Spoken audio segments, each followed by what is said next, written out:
বনের গভীরে 6টি কাচের বাক্স, তার ভেতরে সাজানো 6টি মৃতদেহ। এই ভয়ঙ্কর গল্পটি আপনার রাতের ঘুম কেড়ে নেবে, কিন্তু এগুলো কোনো সাধারণ লাশ নয়। পাগল খুনের হাতে গড়া এক পৈশাচিক শিল্পকলা। কাচের বক্সে অত্যন্ত যত্ন সহকারে সাজানো ছিল এই ভয়ঙ্কর প্রদর্শনী। প্রতিটি দেহ ছিল এক একটি বিকৃত শিল্পের অংশ।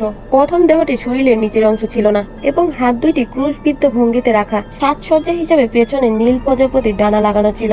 দ্বিতীয় দেহটির হাত পা বিচ্ছিন্ন করা ছিল, যেন ছাই থেকে একটা ফিনিক্স পাখি জেগে উঠেছে। তৃতীয় দেহটির মাথা অস্বাভাবিকভাবে মোড়ানো ছিল এবং তার হাতগুলোতে গোলাপ দিয়ে শক্ত করে বাঁধা ছিল। চতুর্থ দেহটির মুখটি খোলা অবস্থায় স্থির ছিল এবং পিছনের দেওয়ালে আঁকা চোখগুলো যেন তাকিয়ে আছে। পঞ্চম দেহটি ছিল একমাত্র অক্ষত শরীর, যা কয়েক ডজন প্রজাপতি দিয়ে ঘিরা। ষষ্ঠ দেহটি একটি বেলে ডান্সারের ভঙ্গিতে রাখা ছিল, কিন্তু তার ডান পা শরীর থেকে আলাদা করে পাশেই রাখা ছিল। পুলিশ যখন ওই খুনিকে ধরার জন্য বড় অঙ্কের পুরস্কার ঘোষণা করলো, তখন অবিশ্বাস্যভাবে পরদিন ওই ব্যক্তি নিজেই থানায় এসে আত্মসমর্পণ করলো। লোকটি গর্বের সাথে দাবি করলো তিনি এই মানব প্রদর্শনীর স্রষ্টা। তদন্তকারী অফিসাররা স্তম্ভিত হয়ে গেল যখন জানতে পারলো সেই মৃত ভিকটিমদের মধ্যে একজন ছিল এই ব্যক্তির নিজের ছেলে। সেই ব্যক্তি দাবি করে যে তিনি কাউকে খুন করেনি, বরং শিল্পর সৃষ্টি করেছে। শৈশবে তিনি প্রজাপতি ধরতে খুব ভালোবাসতেন, কিন্তু প্রজাপতিগুলো কিছুদিনের মধ্যেই মারা গেলে সে খুব কষ্ট পেত।